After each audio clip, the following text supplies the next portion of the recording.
11ኛው ደቂቃ 10ኛው ሰከንድ ላይ አድርግልንና አንድ ነገር እንዴ ገድሉን ቆይ አንድ ነገር ልስጣቸው። አንድ ደቂቃ ገድሉን አንደኛው ውድቅ ካረጉበት እኚህ ሰው እንግዲህ ደብረ ሊባኖሱ የቀኔ መምህር ተመስግነውበታል።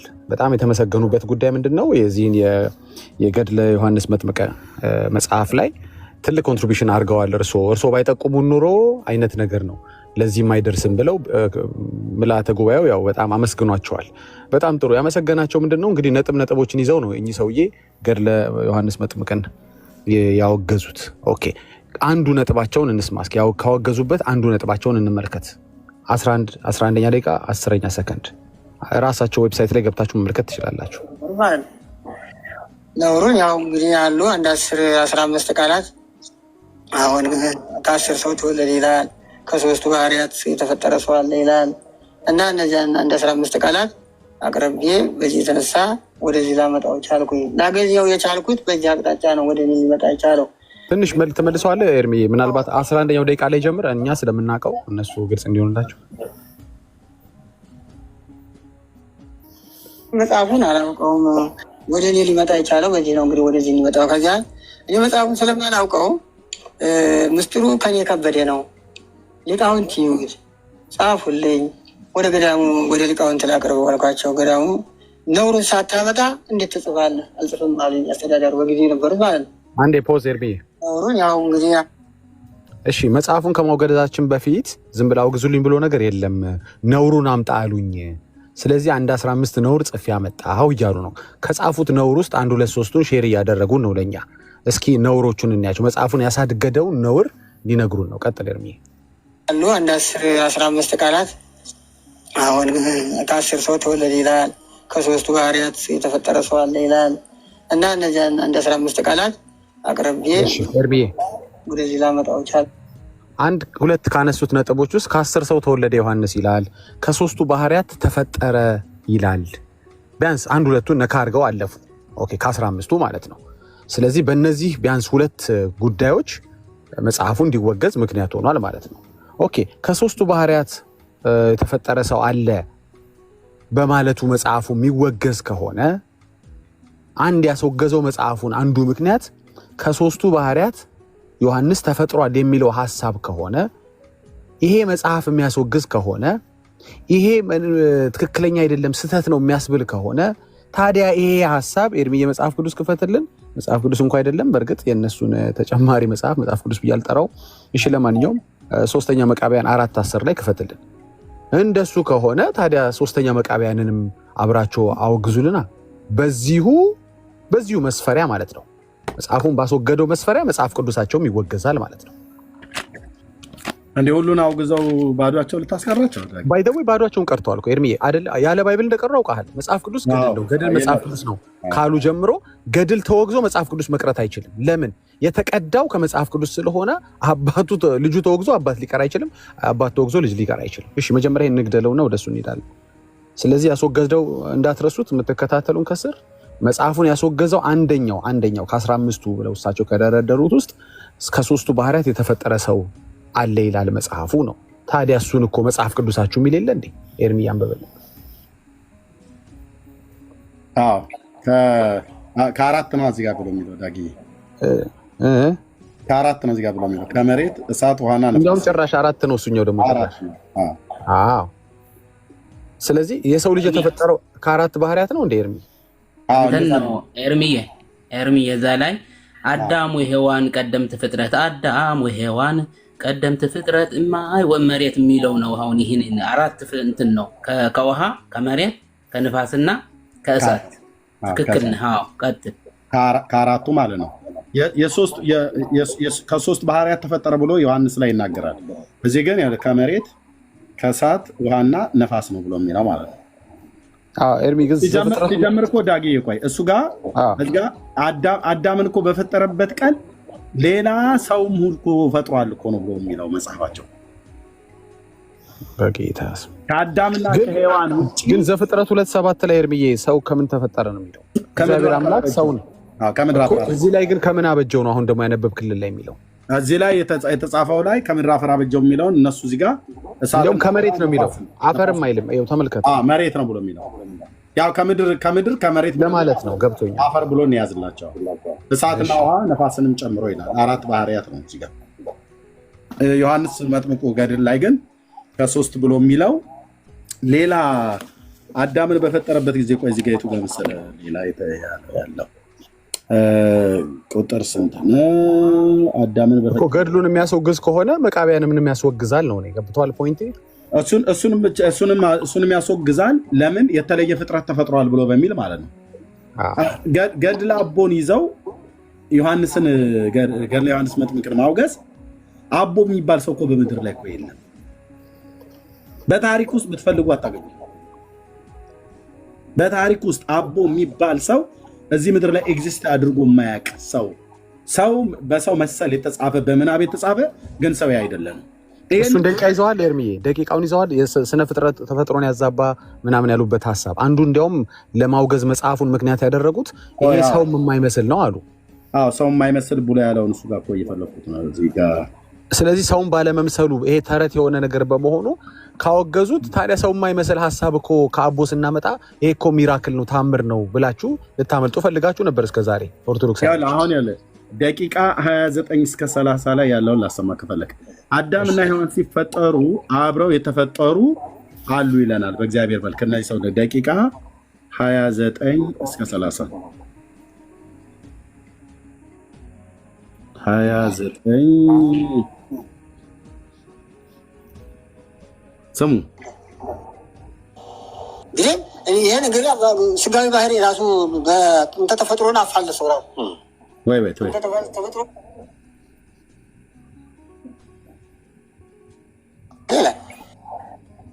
ይኸው መጽሐፍ ማለት ነው።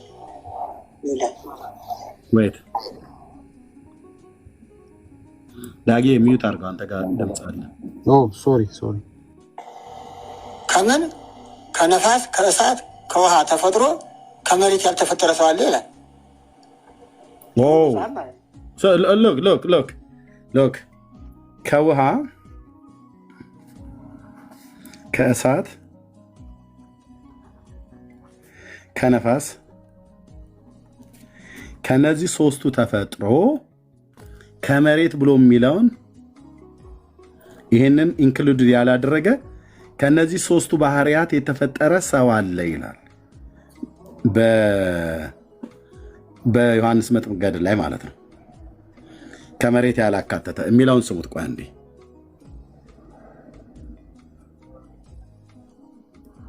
ደግስ ገናል አስር ጊዜ ይሄ ሲባል ከሶስቱ ባህሪያት አሁን እዚህ ጋር ዝቅ ብለን ስንመለከት ከሶስቱ ባህሪያት ተወለደ። ከምን ከነፋስ ከእሳት ከውሃ ተፈጥሮ ከመሬት ያልተፈጠረ ሰው አለ ይላል። ይኸው መጽሐፍ ማለት ነው ይላል። እንግዲህ ይሄን እንግዲህ ስጋዊ ባህሪ ራሱ በጥንተ ተፈጥሮን አፋልሰው ራሱ ጥንተ ተፈጥሮ ራሱ ፈለሰ። ይኸው ላችሁ ይላል ከሶስቱ ባህሪያ ከእሳት ከነፋስ ከውሃ ተፈጠረ ይላል። ይህ እንግዲህ ቤተክርስቲያን እንዲህ ብላ አታስተምርም። አዳም ሲፈጠር አብሮ የተፈጠረ ሰው አለ ይላል። ይኸውልህ ከልቤን የሚባል ሰው እያለ ይላል። ከልቤ ሔዋን ስትፈጠር አብራ የተፈጠረች እውንሴን የምትባል ሴት አለች ይላል። ከልቤና እውስን ነው እንደዛ ነው። አራት ስም ነው የጠራው ኤርሚዬ። ዮሐንስ ከልቤን ንዑስና አንድ አራተኛም ጠርቷል። ከልቤን እና ንዑስና ያሉት ቆይ ስም አለኝማ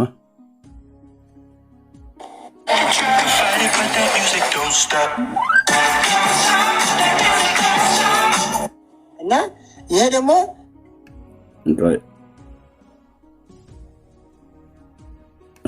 ሔዋን ስትፈጠር አብራ የተፈጠረች እውንሴን የምትባል ሴት አለች ይላል። እውንሴን እነዚህ አፈጣጠራቸው እንዲባል ሲባል ደግሞ በአምሳለ መለኮት ተፈጠሩ ይላል። እንግዲህ ሰው መለኮት ነው ማለት ነው ወይስ ደግሞ ሌላ ፍጥረት መለኮት አሉት? የተለያዩ ፍጥረቶች አሉ። እነዚያ መለኮት ናቸው ማለት ነው። ኦኬ ቆይ እኔ እዚህ ጋር ጥያቄ አለኝ። ኦኬ አዳም ሔዋን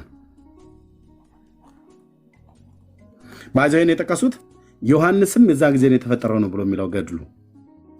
ኦኬ አዳም ሔዋን ይሄ መጽሐፍ ቅዱስ የሚያውቀው ነው።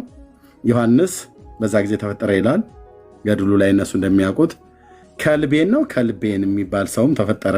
አዳምና ሔዋን በተፈጠሩ ጊዜ እውንሴን ደግሞ የምትባል ሴት ተፈጠረች ይለዋል። this is ኦርቶዶክስ። ቆይ እኔ የምልህ አሁን ይህ ሁሉ ግርግር ለምንድን ነው?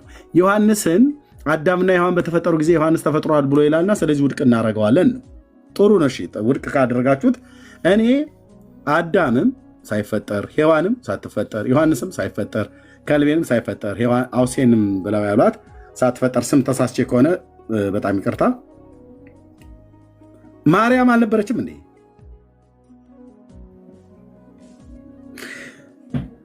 እንደኚህ እንደውም አዳምና ሔዋን በተፈጠሩ ጊዜ ነው እነዚህ እቺ ሴትና ይሄ ሰው እየተፈጠሩ ብለው የሚሉ እንዴ? ከአዳምና ከሔዋንስ ራሱ ከነዚህ ከሁለቱ ከከልቢና ከሁሴን ብለው ከሚሏቸው ማርያም ትቀድም የለ እንዴ? ማርያም እኮ ነበረች በኦርቶዶክስ አስተምሮት። መቼ? ከዘላለም ማለት ሰማያትና ምድር ሳይፈጠሩ። አረ ኤርሚያስ ተው እንጂ እንዴ! ይኸው እኔ በመረጃ ነው የማወራው። ሰማያትና ምድር ሳይፈጠሩ ማርያም ነበረች እኮ ይላል። እምቅድመ ሰማይ ወምድር ሀለውትኪ ብሎ የሚለው ክፍል ማለት ነው።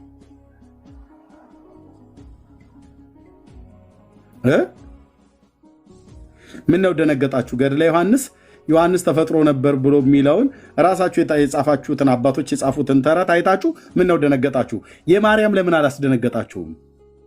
መጽሐፈ ሰዓታት ስብሐተ ፍቁር ላይ የተጻፈ ማለት ነው። እምቅድመ ሰማይ ወምድር ሀለውትኪ የሚለው ላይ ፀሐይ ወርህ ይቀደሙኪ አልቀደሙሽም እኮ ብላችኋታል። ፀሐይና ጨረቃ አልቀደሙሽም። መኖር የጀመርሽው ለአኗኗርሽ መኖር የጀመርሽው ሰማያትና ምድር ሳይፈጠሩ ነው። ፀሐይና ጨረቃም አልቀደሙሽም። የሰማይ መላእክትም ይላላኩሽ ነበር ብላችኋል እኮ። ስለነበረች አይደል እንዴት ተላላኳት? ለምን እዚህ ላይ ልባችሁ አልደነገጠም? የማርያም ጉዳይ ሲሆን ዝም ነው።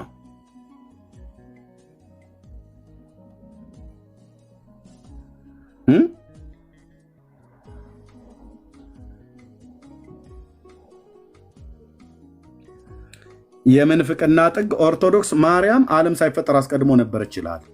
በምን ስትላቸው በአምላክ ሕሊና ይላል። ብራዘር አታምታታም። ስለዚህ እኔ ጋ መጣል በአምላክ ሕሊና ብሎ የሚለው ተአምረ ማርያም መጽሐፍታችሁ መቅደማችሁ ላይ ነው። መጽሐፈ ሰዓታት ላይ ግን ስብሐተ ፍቁር ላይ ግን የሚለው በአምላክ ሕሊና ሳይሆን መላእክትን ታዛቸው ነበር ይላላኳት ነበር ይላል። መላእክተ ሰማይ ይትለአኩኪ ይላላኳት ነበር ይላል። ኬት ወዴት ነው የምትልካቸው? ሰማይና ምድር አልተፈጠሩም። ጁፒተር የለም፣ ቬነስ የለም፣ የሉም። 9 ዓለማት ነው ምናምን ነገር የተባሉት የሉ። ፀሐይና ጨረቃ ከዋክብት አልተፈጠሩም፣ የሉ። ታዲያ ከየትኛው ፕላኔት ወደ የትኛው ነበር የምትልካቸው? አልተፈጠሩም ፕላኔት። ታዲያ ከአብ ወደ ወልድ ነው የምትልካቸው ይሆን? ከወልድ ወደ መንፈስ ቅዱስ ነው የምትልካቸው መላእክቱን? እንደዛ ብለን እንበል። ከየት ወዴት ነበር የምትልካቸው? መላእክተ ሰማይ ይትለአኩኪ ብላችኋል። ይሄ የዘመናት ጭንብላችሁ ነው። ስለዚህ በአዳምና ሔዋን በተፈጠሩ ሰዓት ላይ ከልቤንና አውሴንን የተባሉ ሴትና ወንድ ተፈጥረዋል ብሎ ገድለ ዮሐንስ ይናገራል። ዮሐንስም በዛ ጊዜ የነበረው ብሎ ይላል። ስለዚህ ውድቅ ነው ምናምን ነገር ብለህ ካልክ እንግዲያው ስብሐተ ፍቁር መጽሐፈ ሰዓታት ውድቅ መሆን አለበታ። ለምን? ማርያም ከነዚህ ከአዳምም ከሔዋንም ከዮሐንስም ከከልቤን ብላችሁ ካላችሁት ከአውሴንም ካላችሁትም ከነሱ ሁሉ ጭምር ትቀድማለች። እንዲህ አይነት ትግል ነው የገጠመን። ስለ ማርያም የፈለከውን ዋሽ፣ የፈለከውን በቀይ በጥቁር እስክሪብቶም ለቅልቅ ጻፍ። ያጋሳሉ እንጂ እንትን አይላቸውም። ስለ እመቤታችን ጥሩ አድርጎ ጽፏል ይህ ሰው። እንዴት የእመቤታችን ፍቅሩ ቢጠናበት ነው ብለው ነው የሚሉ። የፈለከውን ጻፍ፣ ስለ ማርያም ብቻ ይሁን። የማይገናኝን አገናኝተህ የሌለም ፈጥረህ ብቻ ስለ ማርያም ይሁን ይጻፍከው። እንግዲህ የእመቤታችን ፍቅሯ ቢጠናበት ነዋ ምን እንግዲህ ብለው ነው የሚሉ ተረታም ትውልድ። የእመቤታችን ፍቅሩ በልቦናው ይለዋል እኮ ደግሞ ሲመርጉ ጣዕሟን ፍቅሯን በልቦናችን ታሳድርብን ይላል። ኤርሚ ለካ እዚህ ገብተው ቦግ ቦግ ሞቢል የሚሉብን ኦርቶዶክሶች ከሳት ተፈጥረው ነው ለካ። እኔ እኮ ስናዋራቸው በአንዴ ቦግ ቦግ ይላሉና አሁን የገባኝ ለካ አፈጣጠራቸው ከሳት ነው። እሺ ቀጥል። ይሄ ነው እንግዲህ ዳጊ ምን እንደምናደርግ እኮ ብራዘር፣ ነገሩ ሰው አሁን እየነቃ ነው። በእውነት ነው የምልህ፣ በእውነት ቤተሰብ ጉዳይ አይገባም ተብሎ እንጂ እኮ ሙስሊሞችም እንደዚሁ እኮ ነው የሚያምኑት አይደል? አዎ ከእሳትና ከምናምን ከአራት ኤሌመንት ፈጠረው ብሎ እንደዚሁ ነው የሚያስተምሩት። ግን ይቅርብን፣ የፋሚሊ ማተር ነው። አሁን እነሱን አናጋጫቸው። እሱ አንድ ፋሚሊ በቤተሰብ ጉዳይ ፈታ ነው ብትለው፣ አይ በእነሱ መሀል መግባት ማለት የቤተሰብ ጉዳይ ነው። ይቅርብን።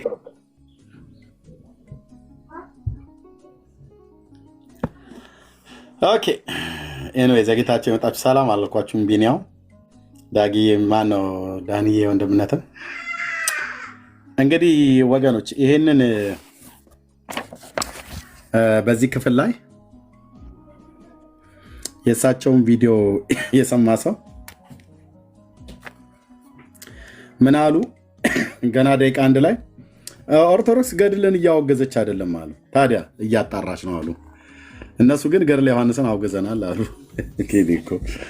እሺ ደቂቃ 2 ከ30 እስከ 3:14 ላይ በገድሉ ላይ የተሰጠው ውሳኔ የት ነው ያገኙት ተብለው ተጠየቁ።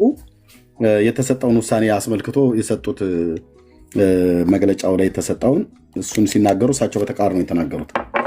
ኦኬ ከ3 ደቂቃ 15 እስከ 40 ሰከንድ ባለው ላይ መጽሐፉ ገድል ሊባል አይገባውም አሉ። ቤተክርስቲያን ግን ገድል ብላ ነው ገድለ ዮሐንስን አወገዝን ብላ ምትለው። እኚህ ግን የመጡት ገድል ሊባል አይገባውም ብለዋል። ከደቂቃ 3:15 እስከ 40ኛው ሰከንድ ድረስ ባለው ማለት ነው። ኦኬ ደግሞ መልሰው እዛው ጋር ደግሞ ደቂቃ 4 እስከ ደቂቃ 4 ከ10 ላይ ደግሞ መጽሐፉን ገድል ብለው ጠርተውታል። መጽሐፉ ብለው ጠርተውታል። አንዴ መጽሐፍ ገድል ሊባል አይገባውም ይሉታል።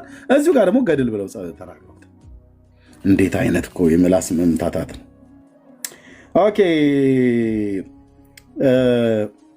ከአዳም ጋር ማነው ገድሉ ራሱ ገድለ ዮሐንስ መጥምቅ የተባለው አንደኛው ስሙ ሄና ይባላል፣ ሁለተኛው ማሪ፣ ሶስተኛም ደግሞ ዮሐንስ ብለው ይጠሩታል። እንደዚህ ብቻ ማለት ነው ብለው ይላል እዚህ ክፍል ላይ።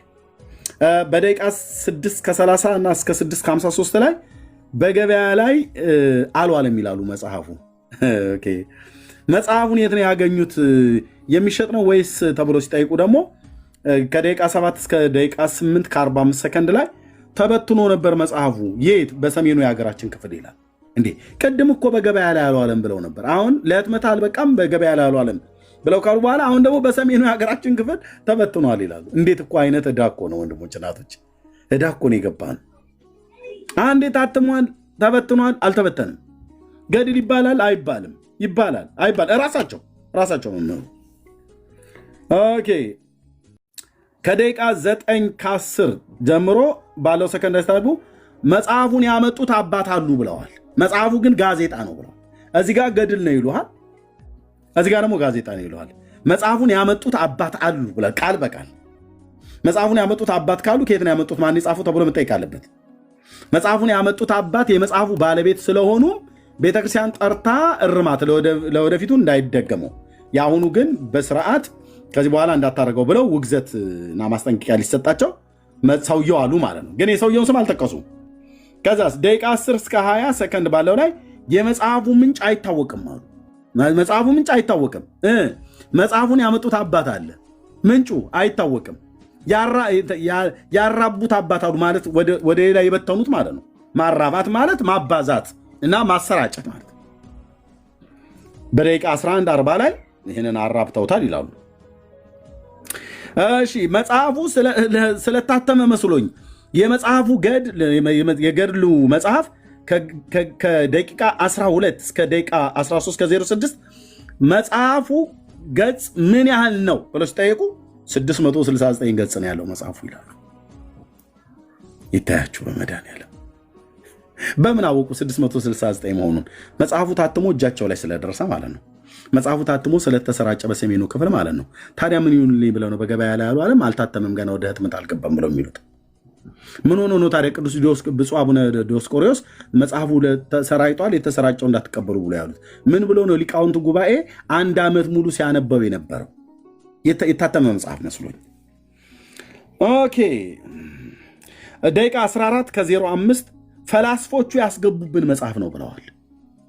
መነኩሴው ፈላስፋ ነው ማለት ነው። ይሄ መጽሐፍ ያመጡት ሰውዬ ኦርቶዶክስ ፈላስፋ የሆነ መነኩሴ ነው ጠርታ ማስጠንቀቂያ የሰጠችው ማለት ነው። እሱ ፓርት ላይ አልቻልኩም። ፈላስፎቹ ሲሉ በጣም ነው። ቢያንስ ፈላስፋው ቢሉ እንኳ አንድ ሰው ነው። እሱ ጋር አልቻልኩም። እንዴት አይነት ዳኮ ነው አንተ! ፈላስፋ እኮ አሉ ፈላስፎቹ ብለው አሉ። ከደቂቃ 15 ጀምሮ እስከ 30 ሰከንድ ድረስ ባለው ገድሉን ማረም የተጀመረው ከ2015 ጀምሮ ነው አሉ። ምን ነው ቅድም ጋዜጣ ነው ብለውታል ነበር እንዴ? አሁን ደግሞ ገድል ብለው ጠሩት።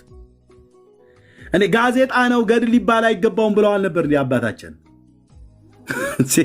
ገድል ሊባል አይገባውም ብለው በደቂቃ 3:15 ላይ የተናገሩትን በደቂቃ 15:30 ላይ ካዱት። በ12 ደቂቃ ልዩነት ውስጥ ጋዜጣ ነው ገድል ነው፣ ጋዜጣ ነው ገድል ነው። ገድሉ ነበር ሊቃውንት ጉባኤ ከ2015 ጀምሮ ከ2012 ጀምሮ ይኸው እንደዚህ ይላል። ከ2012 ጀምሮ ከደቂቃ 16 እስከ 12 ደቂቃ ማለት ከደቂቃ 16 ከ12 ሰከንድ 1 ዓመት እየተነበበ እየተመሰጠረ ቆይቷል አሉ ሊቃውንቱ። 1 ዓመት ብሎ አንብበውታል፣ 1 ዓመት ብሎ አመስጥረውታል። ቤተ ክርስቲያን ገድል ማረም ጀመረች አሉ። ደግሞ እዚህ ገድሉን ያረመችው ቀድም ግን ምን እያለ ነው? ከደቂቃ 1 ላይ ገድል እያወገዘች አልነበረም፣ እያጣራች ነው። የሊቃውንት ጉባኤ ውስጥ ገድሉ ተወግዟል። ብፁዕ አቡነ ዲዮስቆሮስ ገድሉ የድሮ አልተወገዘም። አንድ ግለሰብ ግን የጻፈው ገድሉን ያወገዝ ነው። እሳቸውስ አይ ገድሉን እያጣራን ነው፣ እየተወገዘ አይደለም። 3 አይነት ነገር አቤቱ። እሺ በጣም ይገርመው ከደቂቃ 16 ከ12 ላይ ሌላ የተናገረችው በቤተ ክርስቲያን ገድል ማረም ጀመረች። አልጀመረችም አይደለም ጉዳዩ፣ ያገኘችውን ዛፉንም ቅጠሉንም ቅዱስ ብላ ትቀበላለች አሉ። ያገኘችውን ዛፉንም ቅጠሉንም ቅዱስ ብላ ነው የምትቀበለው። እኛም እኮ ይህንን ነው ብላ ያልነው። እንደ ቆራሌው መሰብሰብ ይቅርባችሁ ነው ያን ያለን። ቆራሌው እንደሚሉት ማለት ነው። ይቅር ከራሳቸው ደቂቃ 16 ላይ ከ12 ጀምሮ እሱን ነገር ማሰማት አለብኝ። ዛፉንም ቅጠሉንም ቅዱስ ብላ ትቀበላለች። እንዴ የትኛው ሐዋርያ ነው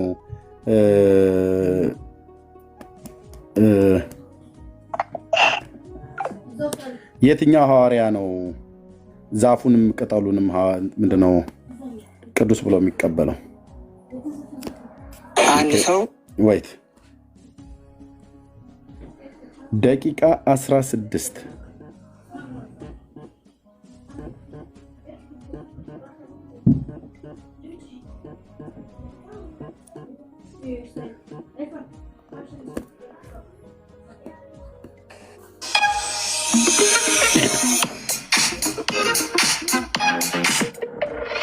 Do you live in Auckland and you're over 45 with hearing loss?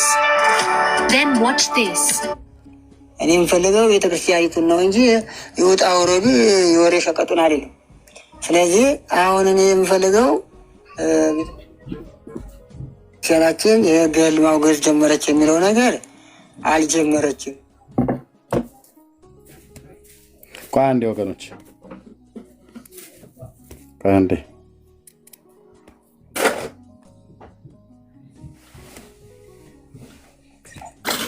ፐርሚ እስከዛ ድረስ ልበል።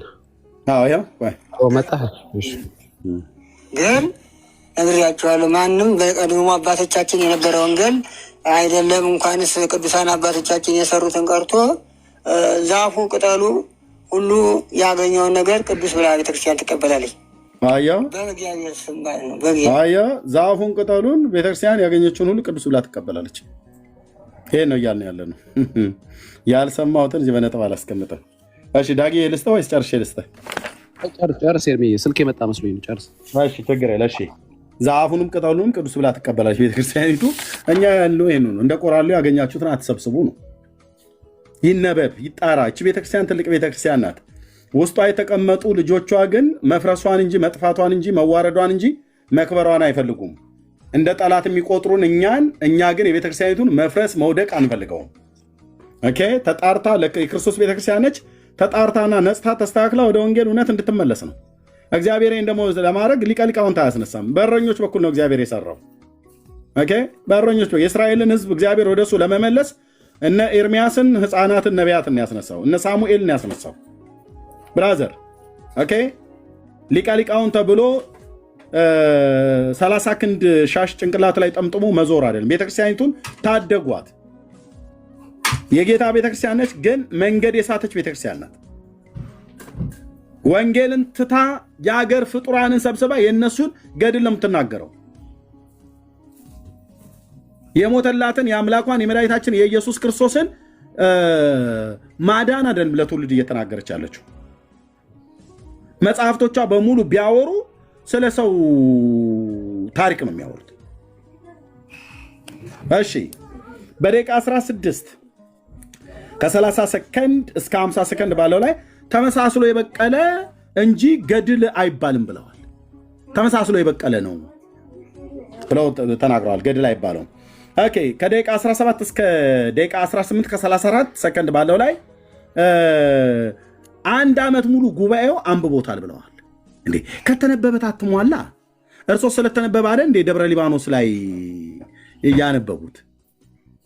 ከደቂቃ 18 ከ30 18 ነው ከደቂቃ 17 እስከ 18 34 ሰከንድ ጉባኤው በሙሉ 1 ዓመት ሙሉ ጉባኤው አንብቦታል ይላል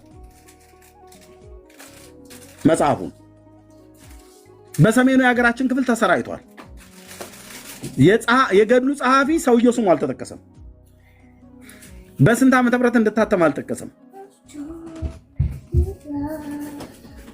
ለምን? ከጠቀሱ ህዝብ ሊነቃል።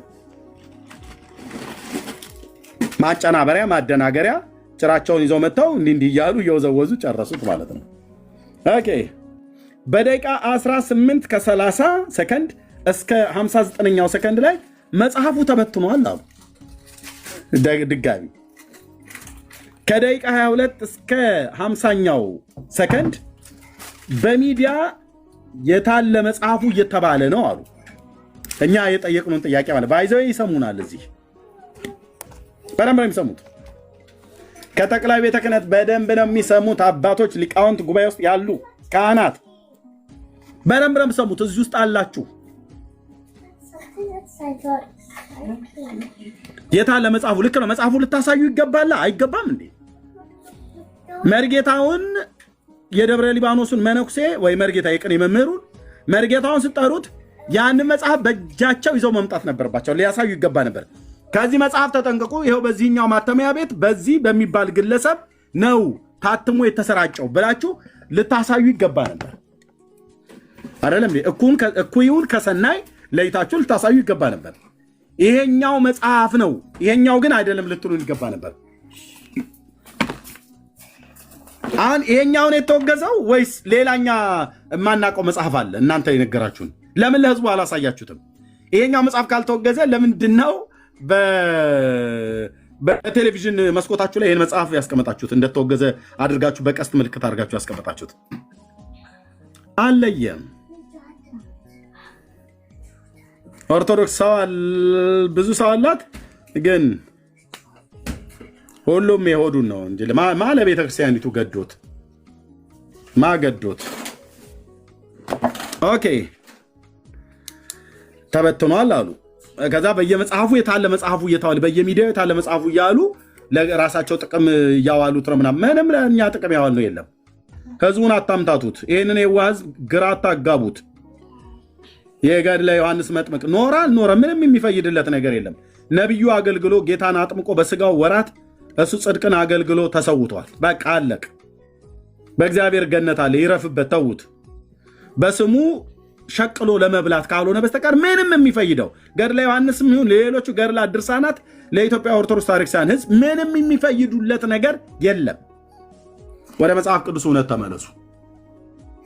ሐዋርያው ትምህርት ነው። ኦኬ ከደቂቃ 24 እስከ 24ኛው ሰከንድ ላይ 669 ገጽ ያለው ግለሰብ ሊያሳትመው አይችልም ብለዋል። ታዲያ ማን ያሳተመው? አንዴ በግለሰብ ሊታተመው ትላላችሁ። እኚህ ደግሞ ምን አሉ? ግለሰብ ሊያሳትመው አይችልም። ይህንን 669 ገጽ ያለውን ግለሰብ ሊያሳትመው አይችልም ብለዋል። ቃል በቃል የሰማሁትን የጻፍኩትን የምናገረው። ተናገር እውነቱን። ከደቂቃ 29 እስከ 30 ባለው ላይ በአንድ ደቂቃ ውስጥ አዳምና ሔዋን ሲፈጠሩ አብረው የተፈጠሩ አሉ ይላል። የቅድም ስማቸውን የጠቀስናቸው ከልቤና አውሴን ነው ምናምን ነገር ብለው አሉ። ይህን ተናግረዋል። ከደቂቃ 30 ሰከንድ እስከ 31 ባለው ላይ ገድል ማለት የስራ ትርጓሜ ነው፣ የወንጌል ትርጓሜ ነው ብለው ደግሞ ተናግረዋል ማለት ነው። ኦኬ እሱም በሌላ ጊዜ እንመጣበታል። የወንጌል ትርጓሜ ከሆነ ከደቂቃ 31 እስከ 34 ከ30 ሌላ ገድል ሌሎችንም እያስገቡብን ላሉ ብለው ደግሞ ተናገሩ። ሌላ ገድልም እና ሌሎችንም እያስገቡብን ላሉ ብለው መልእክት ደግሞ ተናግረዋል። እናንተ እንዴት ነው እንትን ምንድን ነው የኢትዮጵያ ብሔራዊ ቡድን ሁሉ ቀን ሰብ የሚያበዛው አላት። እግር ኳስ ተጫዋች ባላጣንበት ጅቡቲ እኮ መታ 9 አስገብታብን ትሄዳለች። ሶማሌ ሁሉ ጭምር ማለት ነው። ሳሩ፣ አየሩ፣ አፈሩ ይላሉ እነሱ። በቃ አዎ ተጫዋች ባላጣንበት ብራዘር ስንት አይናማ ተጫዋች እያሉ ሱዳን ታስገባብህና ዳቦ ተወረውርብናለች እኛ ላይ ጎረቤቶቻችን እና ይመጣና አጥቂው ነው ይላል። ከኋላ በኩል የተሰለፈ የሆነ እግረ ወልጋዳ እንዴት ይህን ሰው እያስገባዋል ብሎ በቃ እዚህ ድብድብ።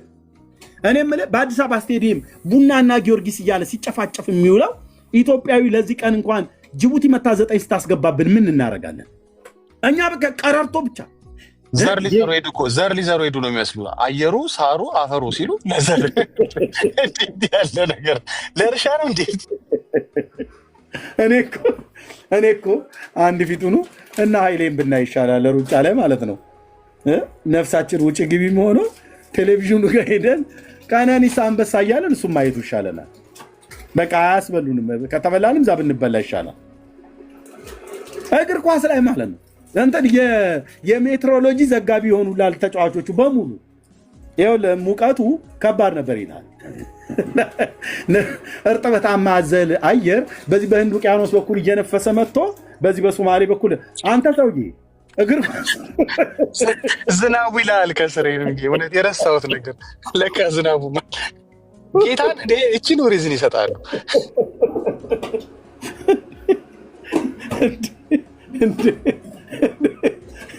ኳስ ተጫወቱን። እዚህ እኮ ሲቀጣቀጥ እኮ የሚውለው እኮ ነው ቡናና ጊዮርጊስ እያለ የአዲስ አበባን የከተሜን የአዲስ አበባ የመዲናችንን ህዝብ አላስወጣ አላስገባ ብሎ ያለው ሁሉ እዛ ሲሄድልህ አየሩ መልክዓ ምድሩ እንትን አባጣው እርባጣው ስርጓጉጡ ምናምን ነገር ይላል። ዳርያዝ ምክንያታም ትውልድ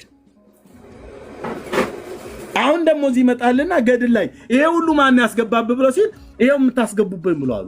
እናንተ አንድ ቀን ማታስገቡም እንዴ?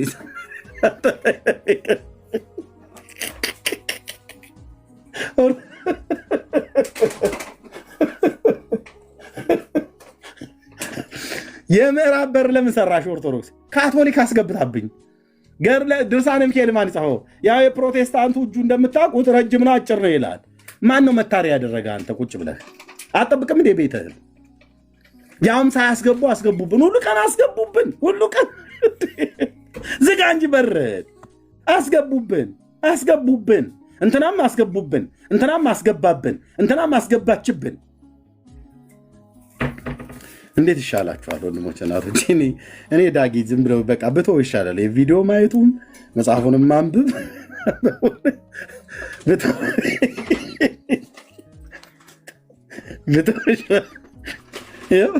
ከደቂቃ 32 እስከ 34 ከ30 ሰከንድ ባለው ላይ ሌላ ገድላት የሌሎቹንም እያስገቡብን ላሉ መልእክት ብለው ደግሞ አሉ።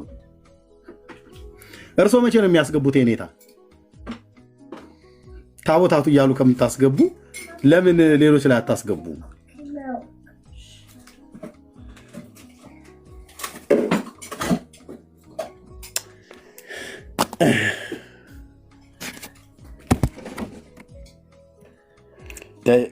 ዳጊ ያው ይሄንን ሁሉ ያው በለህን ቁጭ ብዬ ቅድም እየሳኩም ለብቻዬም ጠረጴዛ እየደበደብኩ በንዴት ሰማኋቸው። እንዴት ቅዱስ ሲኖዶስ የሰጠው መግለጫ ከሊቃውንት ጉባኤ ጋር ሊቃውንት ጉባኤው ከመርጌታው ጋር እንዴት እርስ በርስ ሶስት እንዴት የሚጣረስ መግለጫ ይሰጣል በአንድ መጽሐፍ ላይ?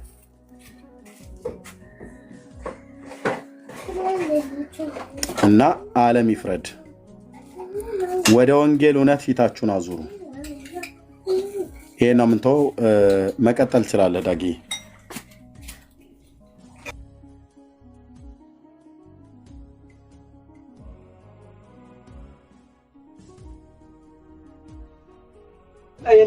ማን ጠበቃው ነው?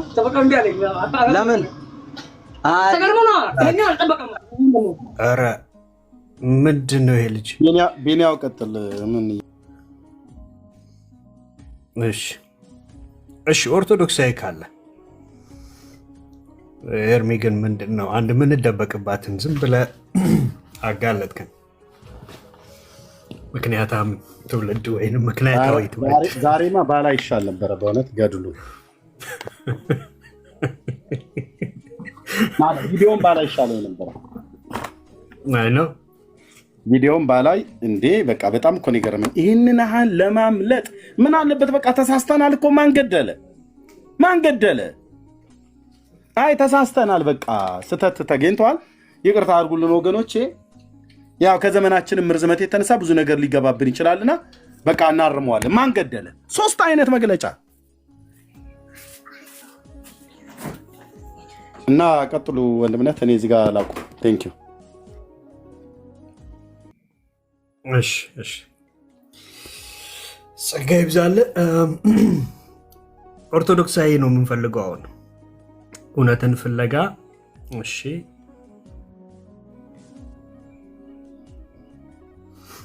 ኦርቶዶክሳዊ ነው የምንፈልገው። አሁን ያስወጣነ ልጅ ደግመህ እንዳትልክ፣ አትላክ። መላክ ነው ምናምን አትላክ። ሬዲ ስትሆን ትገባለህ ለመወያየት። እሺ እውነትን ፍለጋ አንድ ወገኖች ታብታብ ትንሽ እናድርገው። 1 ሚሊዮን እናስገባው እስቲ በዚሁ አጋጣሚ።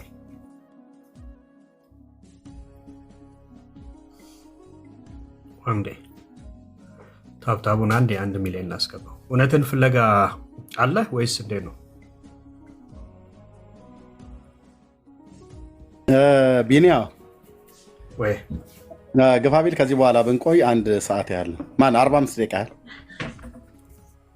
እንደዛ ከሆነ ዳኒ ለማይከፍት ከሆነ ዳኒ ያለ ወንድምነት። አቤት ወንድምነት አለው። መክፈት ትችላለህ? አዎ እችላለሁ። ቤት አንተ ጋር ክፈት፣ እንምጣ ወደዛ። ያ ቴንክ ዩ። ውጣና ክፈት በቃ። ቢኒያው ወንድምነት እና ቤኪ እንኳን ደህና መጣችሁ።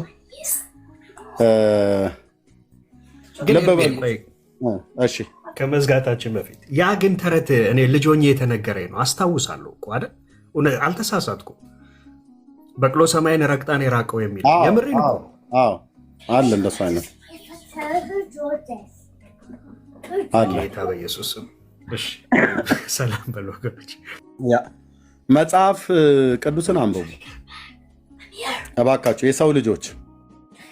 ዛሬ ምን ለምናችኋለን? ጌታ በምህረት በጨመረልን ቀን ላይ ሆነን ከ30 እስከ 40 ሚሊዮን የሚቆጠርን የወንጌላውያን አማኞችን ውክልና ባይሰጡንም የቤተክርስቲያን አገልጋዮች ነንና እኛ ወንጌላውያኑን ወክለን ከድካማችን በቀር ከስንፍናችን በቀር የምንነግራችሁ ሌሎች ወንድሞቻችን፣ እህቶቻችን፣ እናቶችና አባቶቻችን ቢያገኟችሁ የሚነግሯችሁን ምክር ነው የምንነግራችሁ።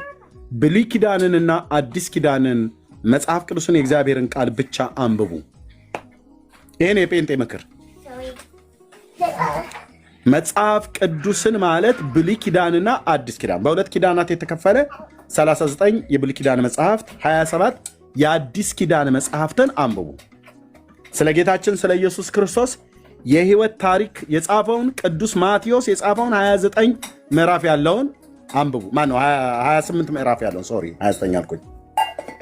ባለፈውም በዳጸ ልሳን ምዕራፍ 29 ብዬ ተናገርኩት። 11 29 ልል ፈልጌ እናንተ ደካሞች ሸክም የከበዳችሁ ወደ እኔ ኑ እኔም አሳርፋችኋለሁ ብሎ የሚለውን ቃል ለመናገር ፈልጌ 29 ምዕራፍ 29 አልኩኝ። እሱ ዳጸ ልሳን ይባላል።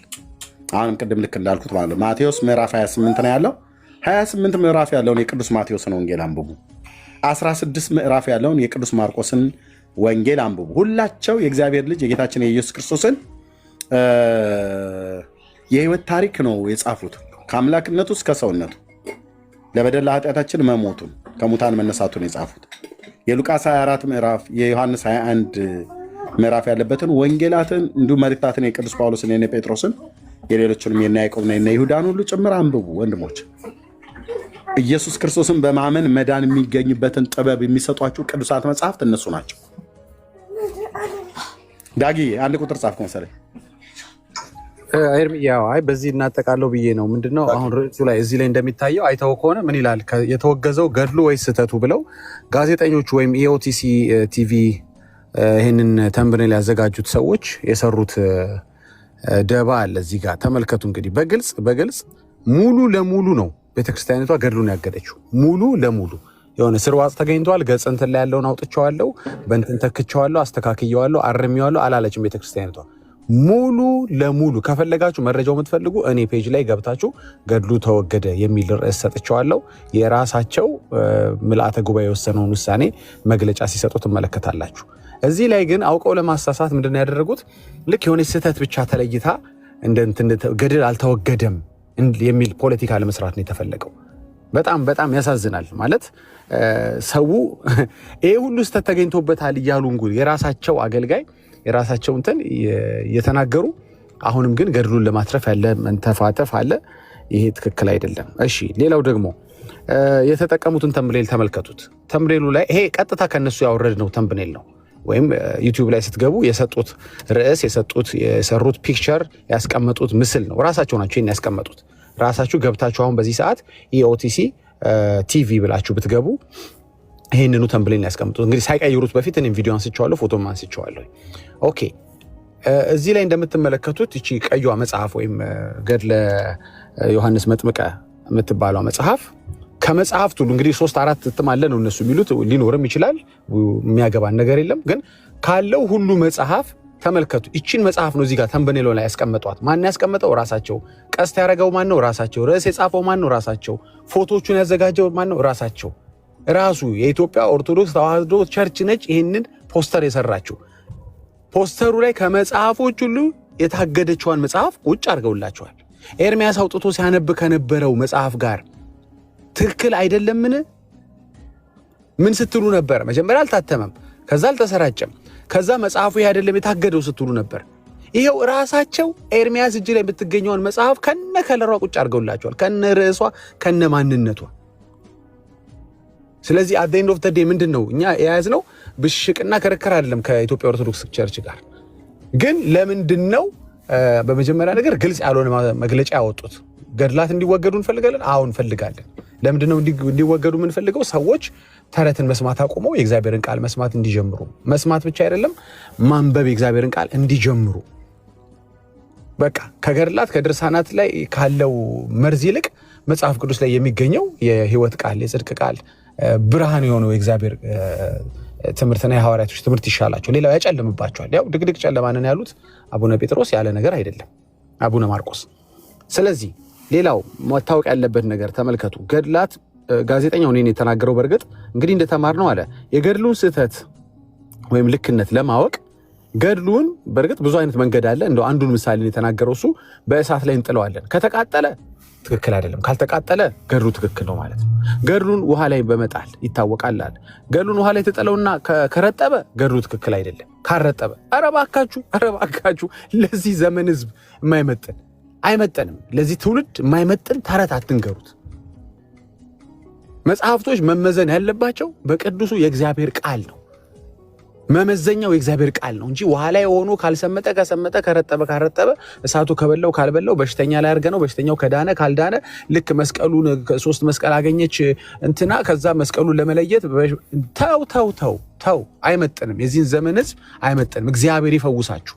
አሁንም በጎን በኩል እንዲህ አይነት የሚዲያ ስራ ሰርተው ቤተክርስቲያኒቱ ኦልሬዲ ያወገዘችው መጽሐፍ ለማትረፍ የሚጋጋጡ ሰዎች አሉ። አሁንም ቤት ከፍተው ራሱ የሚላላጡ አሉ። አይ የፈለገ ቢሆን እኛ በገድሉ ብዙ ተጠቅመንበታል፣ ተመረንበታል፣ ተጠምቀንበታልም ያሉ ሰውዬ አሉ።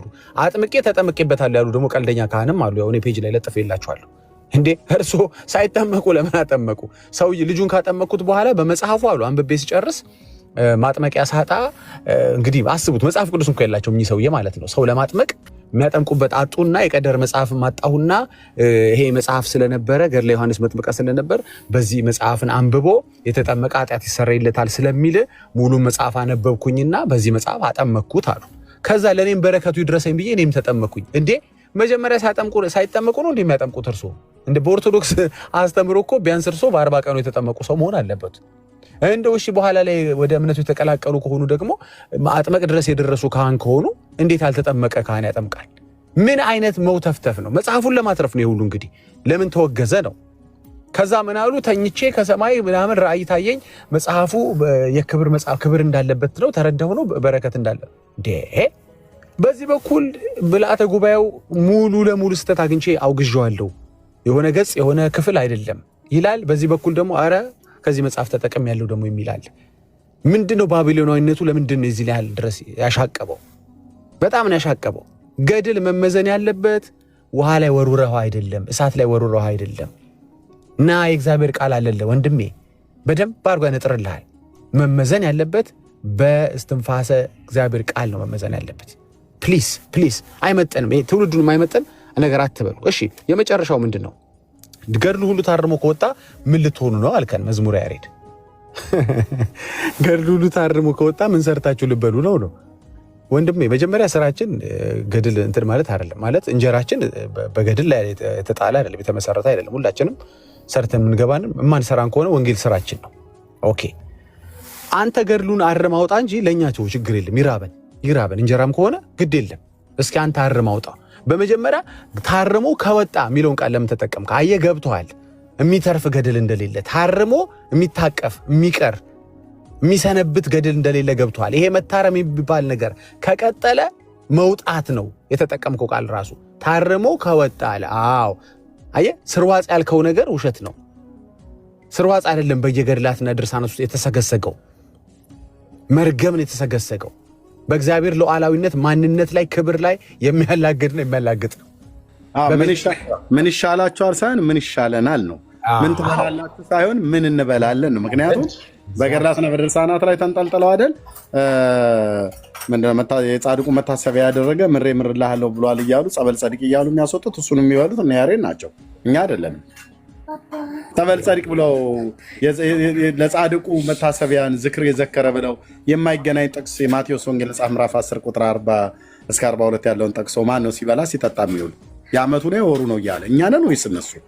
ስለዚህ ገድላትና ድርሳናቱን ካረምኑ ምን ይውጣናል ነው? ምን እንበላለን? ምን ትበላላችሁ ብሎ ወደኛ አዞረ እንጂ ምን እንበላለን? የዓመቱ ነው የወሩ ብለን የምንለው ሁሉ እኮ ሊቀር ነው።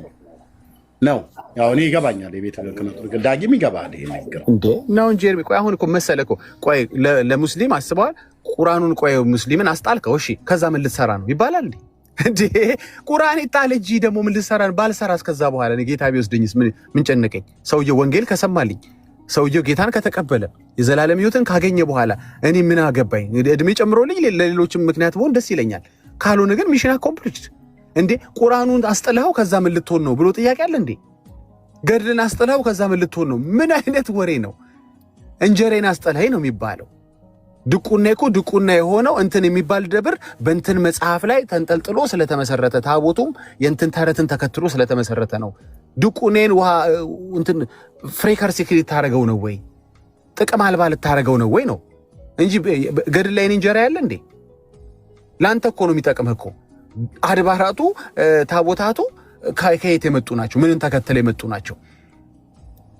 እንዴ ተው እንጂ እስኪ። ለማንኛውም እኔ አልፈራም፣ ግድ የለም አንተ ቁርአኑን ብቻ ወደዛ ጣልልኝ እንጂ ከዛ ምን ይውጣል የሚለውን ስጋት ለኔ ተውልኝ። ለዛ ያብቃ ብቻ አንተ ከዛ ምን ልትሰሩ ነው ብሎ ነገር አለ እንዴ? አረ ሎጂኩ ራሱ አያስኬድ፣ ሎጂኩ ራሱ አያስኬድ። በጣም በጣም አሳፋሪ ሎጂክ ነው። እኔ ከዚህ ወንድም አልጠብቀውም። ባጭሩ ግን አሁን እዚህ ጋር የምናደርገው ተጋድሎ ምንድነው መሰላችሁ? ሰዎች የሚበሉት አተውም ይሁን ምንም ይሁን መጽሐፍ ቅዱስን መብላት እንዲጀምሩ። በቃ የሚበሉት ተረት አተው ማለት ነው። የሚበሉት ውሸት አተው፣ የሚበሉት የሰው ሰራሽ ትምህርት አተው የእግዚአብሔርን ቃል ለመብላት ምርጫቸው እንዲያረጉ፣ በቃ ምርጫቸው እንዲያረጉ። የሚበላ ታቶ በመጨረሻ ወደ እግዚአብሔር ቃል ሰዎች እንዲመለሱ፣ የሚበላ ተረት ጠፍቶ እውነተኛውን ቃል እንዲበሉ ምክንያት እግዚአብሔር ያርገን። ይሄ ነው ልፋታችን። ወደዛ መንገድ እናንተን እስከመራችሁ ድረስ ችግር የለም። ግዴታ ለእንጀራው ቶ ከዛ ምን ትሰራላችሁ ነው ያልከን? ግድ የለም ከዛ በኋላ እንዴ ይሄ ነው ስራችን። በእግዚአብሔር ዕውቀት ላይ የሚነሳውን የሰውን ሐሳብ ካፈረሰን ሰዎች አእምሮ ለክርስቶስ ተማረከ ማለት ነው። ከዚህ ውጪ ወንጌል አለ እንዴ? ከዚህ ውጪ ምን ወንጌል አለን? ምን ስራ አለን? ለምን ተላክን ወደዚህ ምድር? ይሄ ነው። ስለዚህ ባጭሩ ስህተቱ እንጂ ገድሉ አልተወገዘም ብላችሁ ልታተርፉት የፈለጋችሁ ሰዎች እንዲያውም ቤተክርስቲያኒቷ በመግለጫዋ ላይ ግልጽ አድርጋ ሙሉ ለሙሉ ነው ያለችው። ስለዚህ እንኳን ደስ አላችሁ ክርስቲያኖች፣ ኦርቶዶክሶች ደግሞ እንኳን ወደ መጽሐፍ ቅዱስ ለማንበብ አንድ እርምጃ እንኳን ጠጋላችሁ። እንኳን ጌታ አሁን አንድ እርምጃ ተጠግታችሁ አንድ ወደቀ ዋን ዳውን ተብሏል። ዋን ዳውን እስኪ ከስር ዋን ዳውን ያላችሁ ጻፉ። ተባረኩ ክርስቲያኖች ሁላችሁ። ዳኒ ቤት እንገናኝ። ተባረኩ። ዳኒ የቤት እንገናኝ። ዳኒ ከፍቷል። አቤል የሚያወራኛ ስለነበረ ካለው በግ ላይ ያቀረበ፣ ያኛው ደግሞ አራሽ ስለነበረ ካለው ነገር ላይ ያቀረበው መስዋዕትነት። የኖህ እኮ የሚያስገርመው ነገር እና የተለየ የሚያደርገው እኮ መለየቱ ነው። ንጹህና ቆሻሻ መሆናቸውን መስዋዕት ማቅረቡ አይደለም። አንደኛው ነገር ንጹህና ቆሻሻ መሆናቸው ለይቷል። ይሄ ከሙሴ ሕግ በፊት ያደረገው ነገር ነው። ይሄ አሁን ለምሳሌ ከሙሴ ሕግ በፊት ባይወጣ ኖሮ ይሄን መጽሐፍ ልክ አሁን እንዳለው ቢጻፍ ኖሮ እንደ ከየት አመጣኸው ነው ሊባል ይችላል። እግዚአብሔር ግን ከሱ ጋር ጻድቅ ስለሆነ ለሱ ግን የተለየ መገለጽ ስለሰጠው ይሄንን እግዚአብሔር አምኖ ተቀብሎታል መስዋዕቱ። ጻድቅ ስለሆነ ጥያቄ ግልጽ አድርገው ምእመና። አሁን ቅድም ጥያቄን በደንብ ግልጽ እንድታደርገው ልርዳ። ቅድም ከየት ተነስተን ነው ወደዚህ ሄድከው ሲባል ወንጌል ሐዋርያው ቅዱስ ጳውሎስ ምን አለ? እኛ ከሰበክንላችሁ ወንጌል እኛም ብንሆን መላእክትም ቢሆኑ የተለየ ወንጌል ቢሰብኩላችሁ የተረገሙ ይሁኑ የሚለውን ሳነሳለህ። አሁን የተለየ ወንጌል እኮ አስቀድሞ የነበሩትም ብለህ ነው አሁን የሄድከው ማለት ነው። የተለየ ወንጌል ስለ ወንጌሉ እግዚአብሔር ወይፋ ሳይናገር ግልጽ እንድታደርገው ነው። ችግር የለውም። ጥያቄን አንተ ግልጽ እንድታደርገው ነው። የተለየ ወንጌል ሰበኩ ብለህ ነው እያወራህን ያለው ወይንስ እንዴት በቀድሞ ስርዓት ህግ ሳይመጣ እንዴት ንጹህን ከክፉ ለይተዋወቁ የሚለውን ነው ማወቅ የፈለከው? ትክክለኛ ጥያቄ አንድ እሱ ነው። ከዛ ይቀጥላል። አንተ ሁለተኛ ልብ በል። ራሱ እግዚአብሔር እኔ ያላዘዝኩን መስዋዕት ለምንድን ነው ያቀረብከው? እኔ አልቀበልህም፣ አላዘዝኩም፣ እንደ አብርሃም አልነገርኩም፣ እንደ ባሪያዬ እንደ ሙሴም አልነገርኩም ብሎ ባላለበት ጻድቁን ሰው ኖህን መስዋዕቱን አሻተተ ይላል፣ ተቀበለ ይላል። ለምን ብሌም ታደርገዋለህ? ሽማግሌው ለምን ብሌም ታደርገዋለህ? ጻድቁን ካልሆነ እግዚአብሔር ልብ በልና ስማ፣ እግዚአብሔር ኖህን እኔ አላዘዝኩህም ያላዘዝኩን መስዋዕት አቅርበሃል ብሎ ባላለበትና ባልከሰሰበት አንተ ከስንት ሺህ ዓመት በኋላ መጥተህ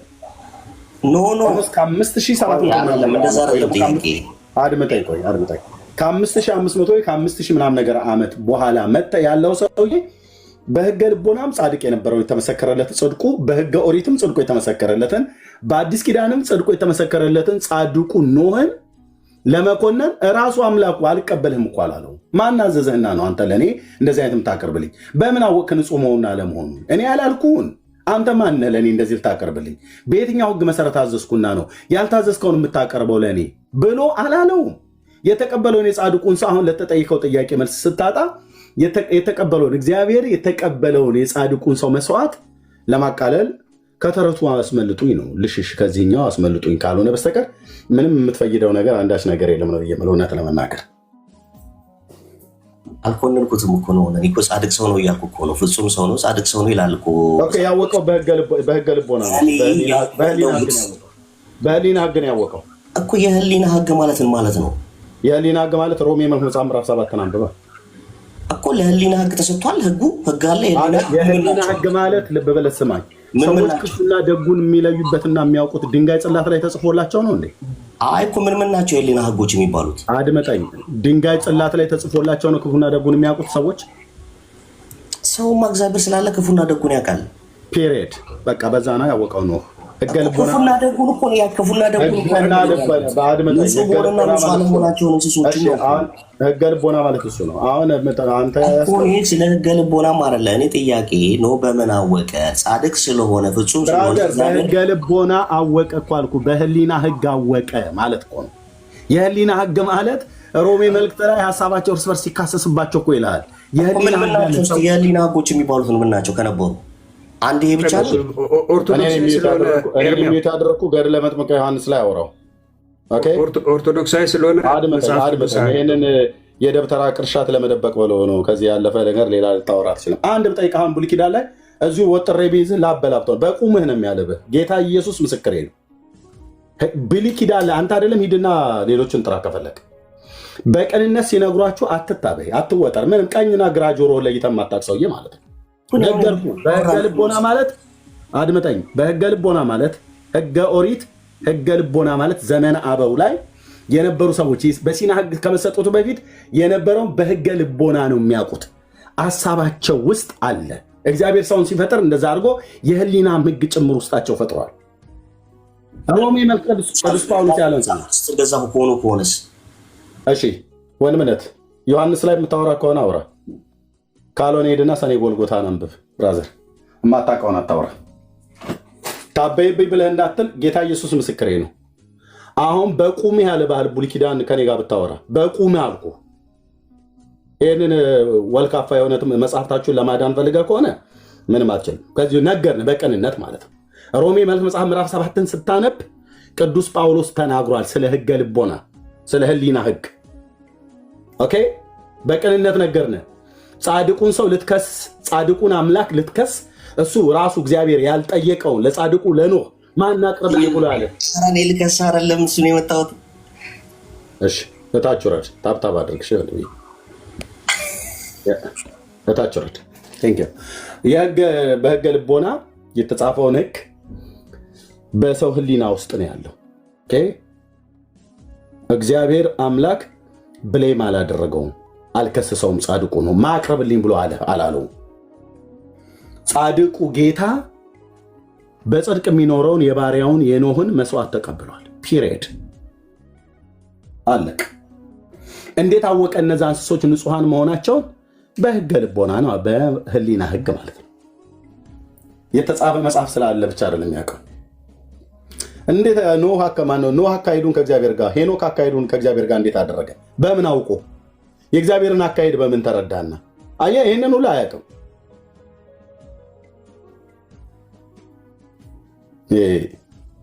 ሳሊ ለነ ቅድስ በር እንጂ ጠዋት ፀሐይ ላይ ቆመህ ምኑን ታውቀዋለህ? ብሉይ ኪዳን ቴንክ ዩ ወንድም ነህ። ቀጥሉ። ሶሪ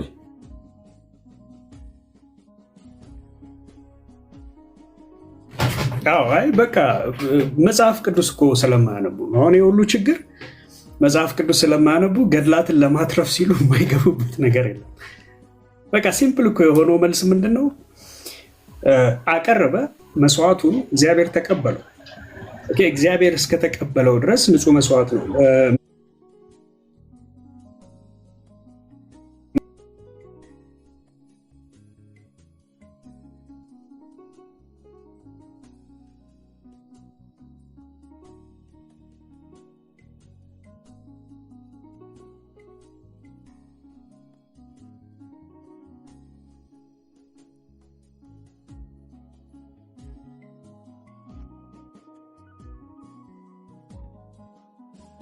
ከእንስሶቹ ጋር አይደለም ችግሩ። ጥያቄው እንስሶቹ ጋር አይደለም፣ ከሰዎቹ እምነት ጋር ነው። ይህም ኦልሬዲ የተገለጠ ነው በመጽሐፍት። ስለዚህ አሁን ገድለ ዮሐንስን ከዚህ ተነስተ ልታስጥለው አትችልም። አስቀድመው የነበሩ አባቶቻችን የተመሰከረላቸው በዚህ ነውና። በየትኛው? በእምነት። ከዛስ ሊመጣ ያለውን ክርስቶስን ሊመጣ ያለውን ያንን በተስፋ አይተው በርቀት አይተው ተሳልመውት አለፉ። ከዛስ ያ ተስፋ ግን አሁን ፍጻሜ ያገኘ። ዳሩ ግን በስውር እነኚህ ሁሉ በእምነት የተመሰከረላቸው እንኳን ቢሆን ነገር ግን እግዚአብሔር ለእኛ አንዳች ታላቅ የሆነች አንዳች ነገር አይቷልና ያለኛ ፍጹማን አይሆኑም። ለምን? የተፈጸመው አስቀድሞ ያዩት የተስፋ ቃል ሁሉ የተፈጸመው በክርስቶስ ኢየሱስ ነው። ይህንን ተስፋ አምነው ሞቱ። እኛ ደግሞ ያ የተሰጠው ተስፋ በእኛ ጊዜ ምን ሆነ? ተገለጠ፣ አየነው። አስቀድሞ ተስፋ ነበረ። ከዛ ሐዋርያቶቹ ደግሞ ሲናገሩ ምን አሉ? ያየነውን የሰማነውን እጆቻችንም የዳሰሱትን ሕይወት ተገለጠ ብለው ነግረው ማለት። የተሰጠው ተስፋ ምን አለ? ተገለጠ፣ ታየ፣ ተነካ፣ ተዳሰሰ። ከዛስ በተስፋ ያመኑትም ዳኑ። በእርሱ በአካሉ በተገለጠው ያመንነው እኛም ከሐዋርያቱ ጋር ዳንን። ይሄንን ግን ተስፋ አንተ ገድለ ዮሐንስን ይዘመተ ይሄ አስቀድሞ የተነገረው የእግዚአብሔር ተስፋ እርሱም የማዳኑ ስራ በክርስቶስ ኢየሱስ የነበረው ያ እርሱ አሁን ለእኛ የተገለጠውን አንተ ገድለ ዮሐንስን መተ አምጥተ እውነት ፈጽሞ ልታደርገው አትችልም ነው። በቃ የለም አንተ ጋር ያ ሞክሩት። ጌታ ምስክሬ ነው። ይህንን በቀደም ለኦርቶዶክሳውያን ጸዲ ገብታ ሳስረዳት ነበር። እንዴት አስቀድሞ የነበሩ አባቶች ዳኑ? ያው በአስቀድሞ በተሰጠው ተስፋ። ስለዚህ ሌላ የተሰጠ ተስፋ ቃልም ሲጀምር የለም የምንለው ለዚህ ነው። መጽሐፍት ሁሉ ስለ እኔ ይናገራሉ ብሎ ኢየሱስ ሲናገር የተናገረው ለዚህ ነው። መዝሙራት ስለሱ ይናገራሉ። ሚኒሻ እንግዳ ገብቷልና እንግዳ ተቀበልና። ኦኬ መሰለ እንኳን ደህና አወራል።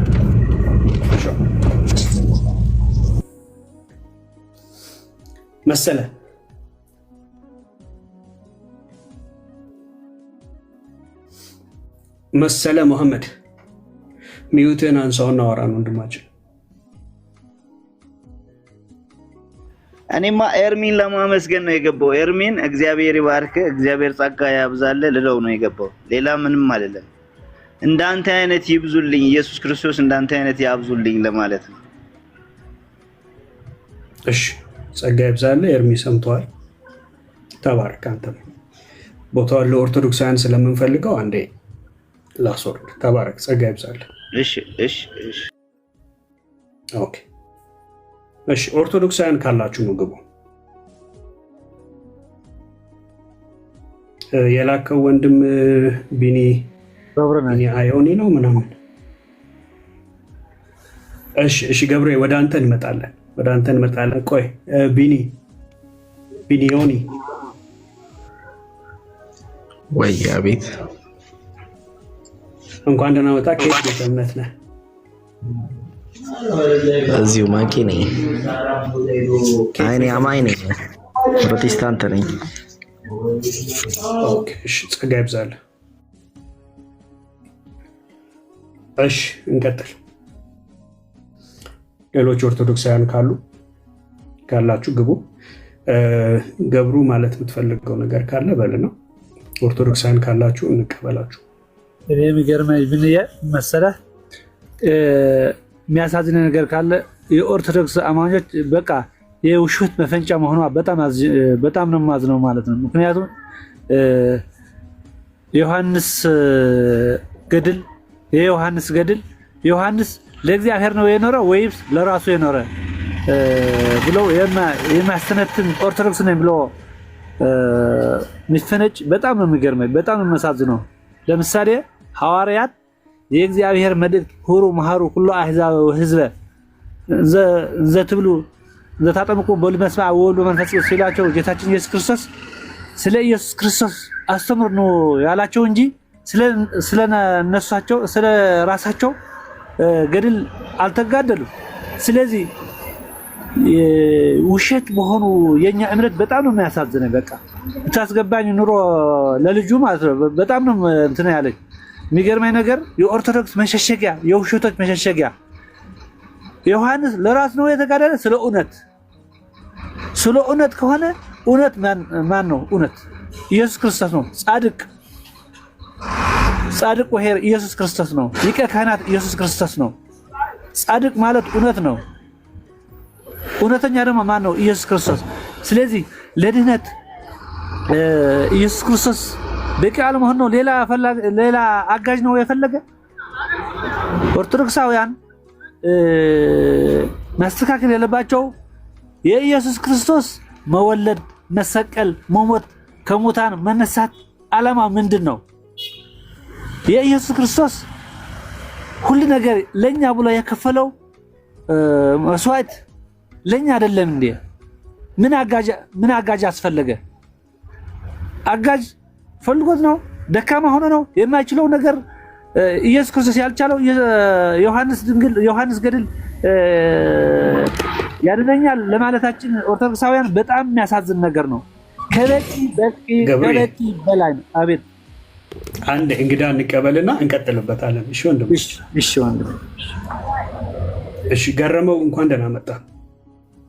ሎርድ ያለበት ቦታ በጣም ድምጽ ነበር። ኦኬ አንድ ጊዜ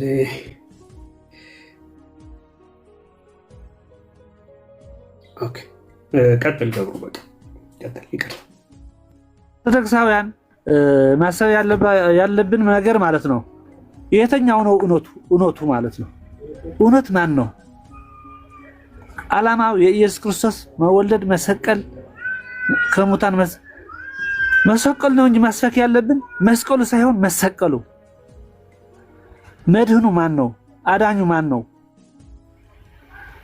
ስለዚህ አዳኙ ማን ነው ማለት ነው እንጂ ሰው ማቁጠር ገድላቱ ምናምኑ አዳኙ ማን ነው? በቃ መንገዱ ሁለት ነው። መንገዱ የሁለት መንገድ ንጽጽሮች ምንድን ነው? የኢየሱስ ክርስቶስ መንገድ የተኛው ነው፣ የሌላ መንገድ ደግሞ የተኛው ነው መሆን ያለበት እንጂ ገድል የስፖንሰርሺፖች ቤተክርስቲያናችን መሆኗ ቤተክርስቲያን አለች የሚባል በኦርቶዶክሳውያን በእኛ ማለት ነው ትክክል አይደለም። ቤተክርስቲያን ክርስቶስ የሰራው ነው እንጂ ቤተክርስቲያን ባለው ሰው ነው እንጂ የከበረ ፍጥረት ነው እንጂ ሁሉም አዘጋጅቶ አምላካችን እግዚአብሔር በምድሩም በሰማይም ሁሉ አዘጋጅቶ ነው ለኛ የፈጠረን። ደግሞ በደልን በእናታችን ሔዋንና በአባታችን አዳም። ለኛ ለመዳን ደግሞ በአዲስ መልክ መጥቶ አዳነን። መላእክት አልነበሩም? ሚካኤል አልነበረም? ገብርኤል አልነበረም? ከሰው በፊት እኮ ነው የፈጠራቸው። ስለዚህ ለኛ ብሎ የከፈለው ኢየሱስ ክርስቶስ በገዛ ክብሩ የከፈለው ወደ በስተቀኝ ልከህ ሌላ ዳኝ ብለህ በማርያም በሌላ ምን የሚመጣው ኦርቶዶክሳውያን ምን አስተውልበት እንገባ። በቃ ለመሳደብ እንገባ። የተኛው ነው እውነቱ ፈላጊዎች ኮን እኛ ኦርቶዶክሳውያን በምን የሰሙኛል በለ እገምታለሁ። ለእናንተ ሳይሆን ኦርቶዶክሳውያን ለኛ ኦርቶዶክሳውያን መፈንጫ፣ የውሸተኞች መፈንጫ፣ የጥምጣሞች መፈንጫ፣ የአፎኞች የሊቀሊቃውን የአራት አይና 5 አይና 6 አይና የሚባሉ ነገሮች ሞት አይና ቢሆንም ወደ መንግስተ ሰማያት የማይገባ ከሆነ ምን ዋጋ አለው? ሰው ሁሉም ዓለም አግኝቶ ነፍሱም ከጠፋ ምን ትርፋለው ይላል የእግዚአብሔር ቃልም ማለት ነው። ስለዚህ ኦርቶዶክሳውያን እባካችሁ መንገዱ የተኛው ነው እውነተኛ። እኔ እንኳን እንደ ተቋም የምቆጥረው ዋናው ማሰሪያው ሲፈልጥ ማሰሪያው ልጥ ነው። ምክንያቱም በዛ ይምጣ ክርስቶስ ነው። በቃ ኢየሱስ ክርስቶስ ነው አዳኙ። በቃ ኢየሱስ ክርስቶስ ካላዳነው ሌላ መግቢያ መውጫ የለም። ስለዚህ ሌላ መንገድ ይዞ ወደ ድነት የሚነጣ ስለሌለ ስለዚህ እውነቱን በቃ አንድን እውነቱን ብና መያዝ ያለብን። ስለዚህ ካላወቅን መስተማር ነው። ስለዚህ አቅም ልጅ ያለን ከአዋቂዎች ጋር ገብተን መለፋለፍ ጥሩ አይደለም። የተኛው ነው እውነቱ? ብዬ ለኦርቶዶክሳውያን ለእናንተ ደግሞ ወንድሞቼ በጣም አክብራችኋለሁ። በእግዚአብሔር ፍቅር ማለት ነው። አግዙኝ እባካችሁ አግዙኝ። እየጠፋ ስላለ ሰው እግዚአብሔር የፈጠረው ሰው እየጠፋ ስላለ በእግዚአብሔር የተሰጣችሁ ኃይል፣ በእግዚአብሔር የተሰጣችሁ ትምህርት፣ በእግዚአብሔር በጣም አደንቃችኋለሁ። ሰው እንኳን ኃይሉም ግን እግዚአብሔር ኃይል ስላለው በእናንተ ጋር አድሮ ለኛ ለናችን ናችሁ የምትከፍቱት መስዋዕት በጣም አመሰግናለሁ። እግዚአብሔር ይስጥልኝ ወንድሜ። አሜን አሜን። ተባረኩ አቶ ገብሩ፣ ጸጋ ይብዛሎት። ሄኒኬት ቤተ እምነት ነህ? ኦርቶዶክስ ነኝ፣ ዲያቆን ነኝ። ለዛ ግን ነጋዴ ነኝ፣ በንግድ ነው የምሰራው። ኦርቶዶክስ ነኝ፣ ኦርቶፔንት። እሺ እኔ እውነት ስናገር ማለት ነው ዳንዬ ቢንያሚን ሲናገር እኔ ጴንጤ ነው ምናምን እቀበሏት፣ ችግር የለም። እውነት የተናገረ ሰው ጴንጤ ከተባለ እቀበሏት፣ ችግር የለውም ነው የምላቸው። እኔ በተቋም አላምንም፣ በኢየሱስ ክርስቶስ ነው የማምነው። ኦርቶዶክስም ቢሆን ጴንጤ ሆኖ እውነት የማይኖር ከሆነ ኦርቶዶክስ ሆኖ እውነት የማይኖር ከሆነ በኢየሱስ ክርስቶስ ካልኖረ በዛ ሚምጣ በቃ ትርጉም የለውም ብዬ ነው የማምነው እኔ ማለት ነው። ምክንያቱም የኔ መጠሪያ ቢጠራ ምንም እኔ በእውነት መኖር ነው። ምክንያቱ ደግሞ እዛ ውስጥ ሁኜ ማለት ነው እታገላለሁ፣ እስከምሞት ድረስ እታገላለሁ፣ ስለ እውነት እታገላለሁ። ከእናንተ ጋር ሁኜ ከፈጣሪ ጋር ሁኜ እታገላለሁ። እውነት የውሸት ትምህርቶች የውሸት ገድላቱም እስከሚጠፉ እታገላለሁ። ምን አባባል አለ መሰለህ ወንድሜ፣ ተናግሬ ነበር እኔስ አስቀድሜ ባሌን ተሻሚን ወንድሜ፣ አሁን ምን ልናገር በሐዘን ላይ ቁሜ። በጣም አዝናለሁ። ሰው ሲጠፋ አዝናለሁ ወንድሜ፣ አዝናለሁ። በእግዚአብሔር የተፈጠረ ሰው ሲጠፋ አዝናለሁ ማለት ነው። ስለዚህ እኔ ኦርቶዶክስ ነኝ፣ ዲያቆን ነው፣ አገልጋይ ነበር። አሁን በንግድ ነው የምተዳደረው። ግን የነሱ ሁሉ አካሄድ አይመቸኝም። ግን ስለ እውነት እኖራለሁ ከቤተሰቦቼ ጋር ስለ እውነት ስለሚኖር ስለ ተቋሙ ስለ ኦርቶዶክስ ስለ ቤተክርስቲያኑ እንትን አይደለም፣ ስለ እውነት ስለ ኢየሱስ ክርስቶስ ግን እኔ መኖር እፈልጋለሁ ወንድሜ። አሜን። ጸጋ ይብዛልህ። በእውነት በጣም ትልቅ የሆነ መገለጥ ነው የክርስቶስ ኢየሱስ መረዳት። በዚህ ልክ ጌታን መረዳት፣ ዓላማውን መረዳት ትልቅ የሆነ መገለጥ ነው። እሺ ወደ ሌሎች ወንድሞችም እንሂድና እነሱን ሰላም ብለናችሁ ደግሞ ኦርቶዶክሳውያን ካላችሁ እንጋብዛችኋለን። አመሰግናለሁ። ስራ ላይ ስለሆነ ረበሽኩ፣ ይቅርታ ይደረግልኝ። አመሰግናለሁ ወንድሜ። ችግር የለውም። ኧረ ምንም አልተረበሽ። ጌታ ይባርኮት። እሺ በቂ ሰላም በለንና ካለ ኦርቶዶክሳውያን ካላችሁ ላኩልን።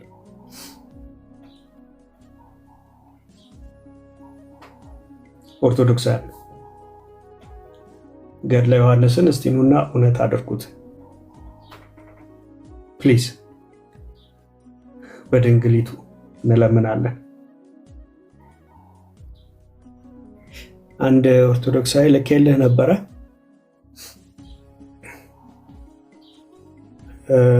ቁጭ ብላችሁ ያው ትሰማላችሁ፣ ግን አትገቡም።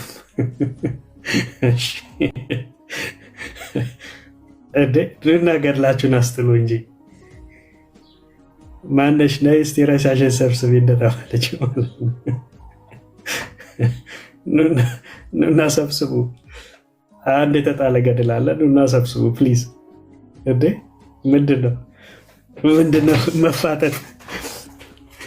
ከስር ቁጭ ብሎ መፋጠጥ ምንድነው? ኑና ሰብስቡ ሬሳችሁን።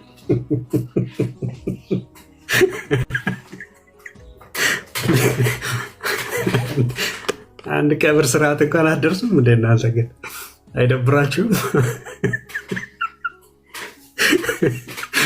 ገድለ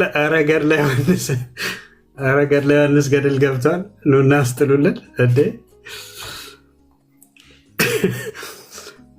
ወንድሞች። የሚገርሟችሁ ዝም ብዬ ስክሮል እያደረኩ ወደ እንዳለ አያሉ ወይ ቁጭ ብሎ የሚሰሙትን ማለት አሉ። ኦርቶዶክስ ዲያቆናት፣ ቄሶች አላችሁ ኑ ላኩልን። እንደዚህ ነው ደፈር ስትሉ መልካም። ጽጌና እንኳን ደህና መጣ። ሰላም ነህ? እንዴት ነህ? እግዚአብሔር ይመስገን። ከየት ቤተ እምነት? ኦርቶዶክስ ነኝ። እግዚአብሔር ይመስገን። እንኳን ደህና መጣ። ለአንተ ነበር አንደኛውም ገስት የላኩት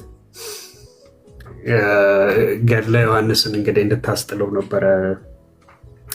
የትኛው ስንት ገድለ ዮሐንስ አለ በቤተክርስቲያኒት ውስጥ?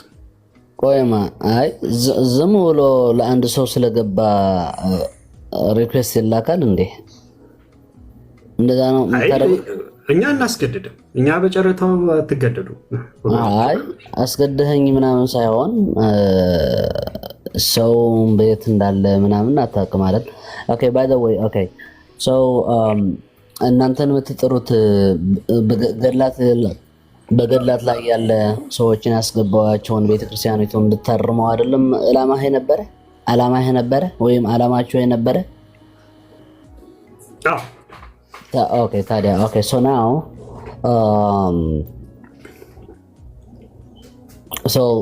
ሲኖዶሱ ኮንደምድ ካደረገው ወይም ከወገዘው ታዲያ አሁን ላንተ ምንድነው ችግሩ? የትኛው ገድለ ዮሐንስ ነው የተወገዘው? I have no idea. I'm not a part of the synod. You're not the part of the synod. Okay. የሲኖዱ ፓርት ባትሆንም እንደ ምእመን ግን ገድለ ዮሐንስ መጥምቅ ተወግዟል ሲባል የትኛው ገድለ ዮሐንስ መጥምቅ ብለህ ጠይቀህ ታውቃለህ? አላውቅም። ስንት አለስ ብለህ ጠይቀህ ታውቃለህ? አላውቅም። የትኛውን ማን የጻፈውን ተወገዘ አላውቅም። ስለዚህ ይሄንን ግልጽ ማድረግ የነበረበት ማን ነው? የማወቅ ግዴታ አለኝ። ቤተክርስቲያን አይደለችም እንዴ? ኦርቶዶክስ አይደለ? አዎ ቤተክርስቲያን ናት። ግን ሲኖዶስን የወሰነው ውሳኔ የማወቅን ግዴታ አለኝ ወይ? አለብህ። በምን? አሁን ሲኖዶሱ ተነስቶ ከዛሬ ጀምሮ ማርያም ታማልዳለች የሚለውን ትምህርታችንን ትተናል ቢልህ ማወቅ የለብህ? ምን አንተ ዝም ብለህ አይ ኦርቶዶክሳዊ ነኝ ብለህ ማርያም ታማልዳለች እያልክ ልትቀጥል ነው? አይችልም። እንደዛ ሲኖዶስ እንደዛ ብሎ መወሰን አይችልም። ሲኖድ እኮ አይደለሁም አልከኝ እኮ አይደል? ሲኖድ ካልሆንክ ከወሰነ ምን አንተ እኮ ማወቅ አለብህ የለብህ? አይደለም። ቆይ like you don't get the point. so በመጻሕፍት ያለ ይሄን ሐሳብ ሲኖዶሱ ኮንደምድ አደረገው፣ አወገዘው። ሐሳብ አይደለም ሐሳብ ሙሉ መጽሐፍ ነው የተወገዘው። so now like you're asking me የትኛውን መጽሐፍ ነው? አማርኛ እኮ ቅልጭ አድርገህ ታወራለህ ወንድም አለም። ለምንድን ነው አማርኛ ማታወራው? ቆይ like okay አማርኛ አማርኛ ለኔ ሁለተኛ ቋንቋ ነው። so እስከተገባባን ድረስ አረበኛን ቢጨምር ሁለተኛ ቋንቋዬ ነው። እሱ እዚህ ስለምኖር ነው እኔ እንትን ማድረገው ማለት ነው የሚጨምረው።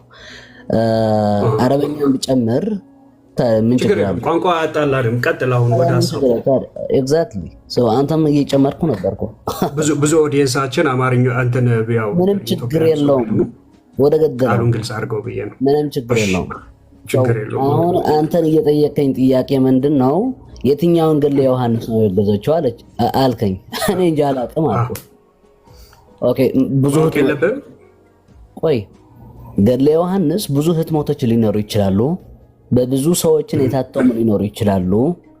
ልክ እንደ ባይብል ቨርዥን ማለት ነው። ገብቶሃል?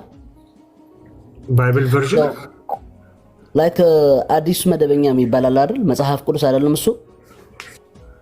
ኦኬ ሶ ከሱ ጋር ምን አገናኘው? አሁን እኮ ባይብል ጋር አትደበቁ። አሁን ስለ ገድሉ እያወራ ባይብል አታውራኝ። ባይብሉን እናወራዋለን ካስፈለገ። አንተ ራስህ ባይብል ጋር አሚን ገድላት አይደለም እንዴ የተደበቀ ያለው?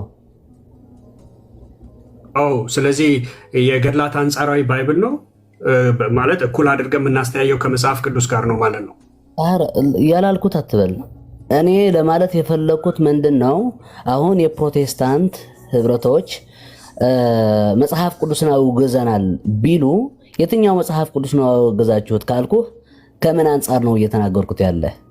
ምክንያቱም ብዙ አይነት ህትመት ስላለ የመጽሐፍ ቅዱስ ማለት ነው።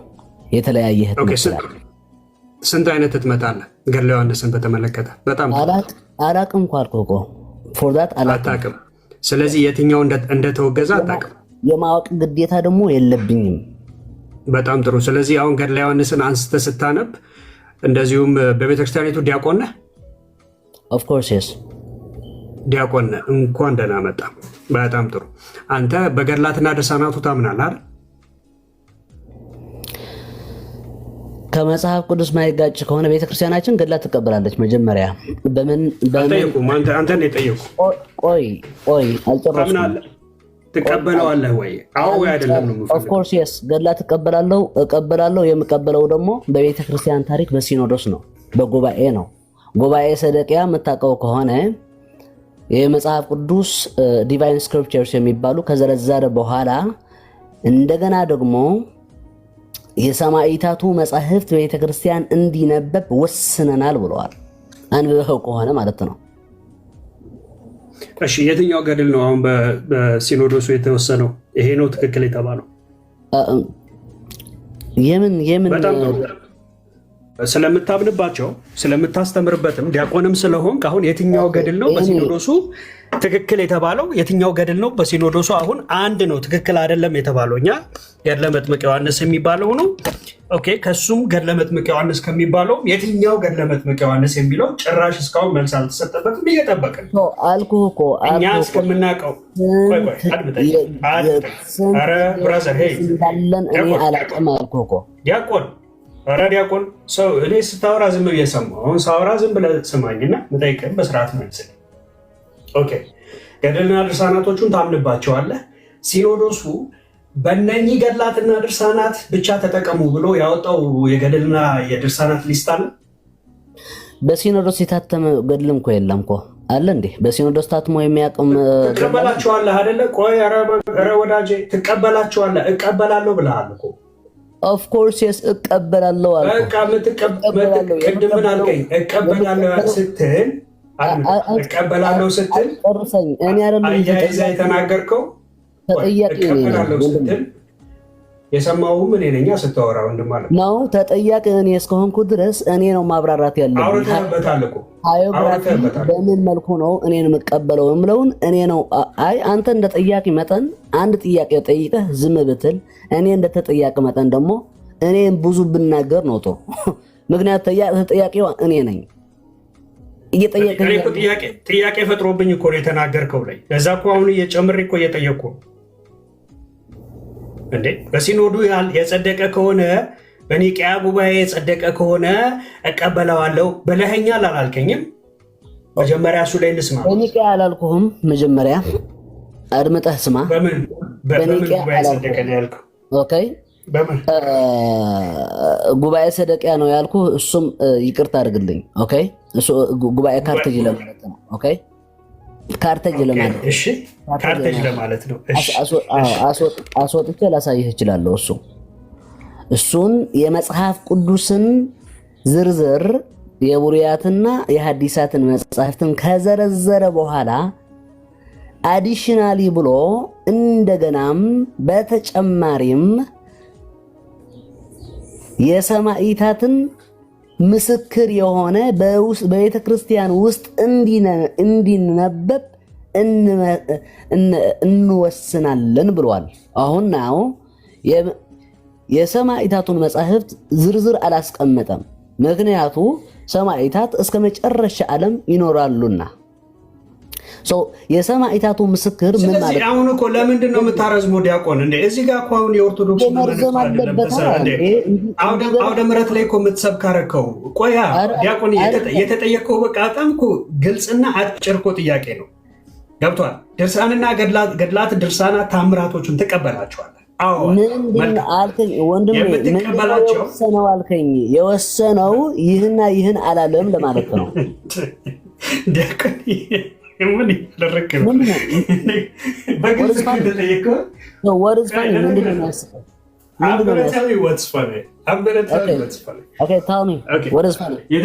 የተጠየቀው አድመጠኝ። አሁን በቃ ሚዩት አድርገህ በደንብ አድመጠኝ እና ስሜታዊ ሳትሆን በቀጥታ ለመመለስ ሞክር። ገድላት ድርሳናት ትቀበላቸዋለህ? በጣም ጥሩ። ኦኬ የምቀበላቸው እንደዚህ ስለተወሰነ ነው። አሁን ያው የጉባኤውን ስም ቀይረዋል። ካርቴጅ ጉባኤ ላይ የተወሰነውን እቀበላለሁ ነው ያልከው። ያ ውሳኔ ደግሞ ብላንኬት ነው። ብላንኬት ኢን ሴንስ ስለ ቅዱሳን ሰማዕታት ሁሉ የሚደረገውን እንቀበላለን የሚለውን እሱን ወሰድክና እቀበለዋለሁ አልክ። ስለዚህ አሁን ኢትዮጵያ ውስጥ አሸን የሆነ ገድል ድርሳን አለ። ትቀበላቸዋለህ? አዎ እቀበላቸዋለሁ። እሺ ገድለ ዮሐንስን ትቀበለዋለህ? ባጭሩ ከመጽሐፍ ቅዱስ የማይጋጭ ከመጽሐፍ ቅዱስ ከአስተምህሯችን የማይጋጭ አስተምህሮ ያለው የቅዱስን ታሪክ ያለው ማንኛውን ገድል እቀበላለሁ። ኦኬ።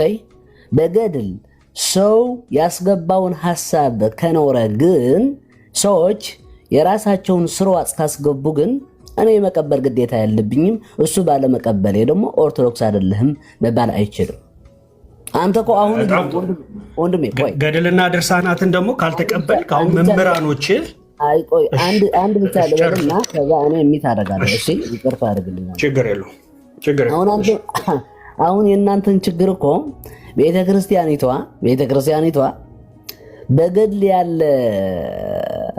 በገድል ያለ እናንተን የምትወቅሱትን ወይም እናንተን ክሌም የምታደርጉትን ይህን ስህተት ነው የምትሉትን ቤተክርስቲያኒቱ ብታስወግደውም እንኳን እናንተ እኮ ወደ ቤተክርስቲያን አትመለሱም።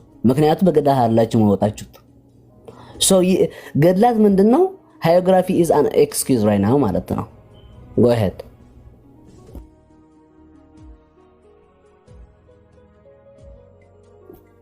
በጣም ጥሩ። አሁን አንተ እንደ መጽሐፍ ቅዱስ እየመረመርኩ ነው የምቀበላቸው ብለሃል።